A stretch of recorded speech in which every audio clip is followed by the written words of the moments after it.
এবারও 15% কর দিয়ে বাজেটে কালো টাকা সাদা করার সুযোগ দিয়েছে সরকার। আর এই নিয়ে সরকারি কোনো সংস্থা কোনো ধরনের প্রশ্ন তুলতে পারবে না।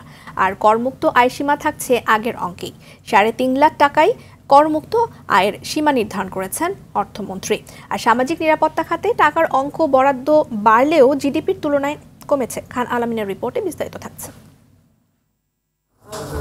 কালো টাকাকে অর্থনীতির মূলধারায় আনতে চায় সরকার, তাই এবারও বাজেটে কালো টাকা সাদা করার বিশেষ সুযোগ দেওয়া হয়েছে। আইনে যাই থাকুক, 15% কর দিলে কোনো কর্তৃপক্ষ কোনো প্রকারের প্রশ্ন তুলতে পারবে না। 15% কর দিয়ে নগদ টাকা, ব্যাংক সঞ্চয়, সিকিউরিটিজ সবই বৈধ করা যাবে। এমনকি জমি ও ফ্ল্যাটও বৈধ হবে। 2020-21 অর্থ বছরে সরকার মাত্র 10% করে কালো টাকা সাদা করার সুযোগ দেয়। ওই অর্থ বছরে প্রায় 11,839 জন 20,500 কোটি টাকা বৈধ করে, যা ছিল ইতিহাসে এক বছরে সর্বোচ্চ কালো টাকা সাদা করার ঘটনা।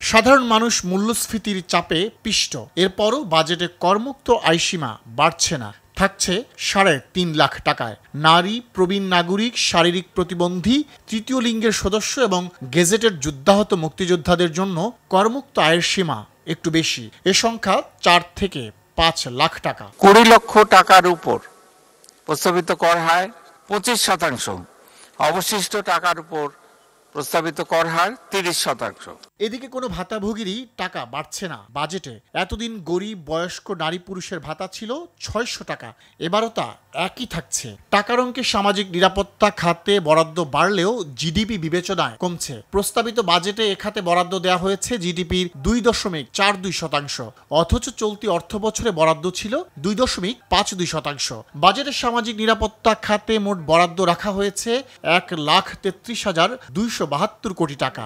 চলতি অর্থ বছরে যা ছিল 1,26,272 কোটি। ভাতার পরিমাণ না বাড়লেও ভাতাভোগীর সংখ্যা বাড়ছে কিছুটা। সত্যিকার অর্থে সামাজিক নিরাপত্তা কর্মসূচি নয় এমন কিছু বিষয়কে এ খাতের তালিকায় দেখানো হয়েছে। ভাতাপ্রাপ্ত বিধবা ও স্বামী নিগৃহীতা মহিলার সংখ্যা বিদ্যমান 25,75,000 জন থেকে বৃদ্ধি করে 27,75,000 জনে উন্নীত করার সিদ্ধান্ত নেওয়া হয়েছে। নতুন অর্থ বছরে 7,97,000 কোটি টাকার বাজেট থেকে 3 খাতে 3,14,700 কোটি টাকা বরাদ্দ দিয়েছে অর্থ মন্ত্রণালয়। বিশাল বাজেটের 40%ই ভর্তুকি, সুদ পরিশোধ, সরকারি কর্মচারীদের বেতন ভাতায় খরচ হবে। সুদ বাবদ 1,13,500 কোটি টাকা, ভর্তুকি ও প্রণোদনা বাবদ 1,11,000 কোটি টাকা এবং সরকারি কর্মচারীদের বেতন বাবদ 87,700 কোটি টাকা ব্যয় হবে।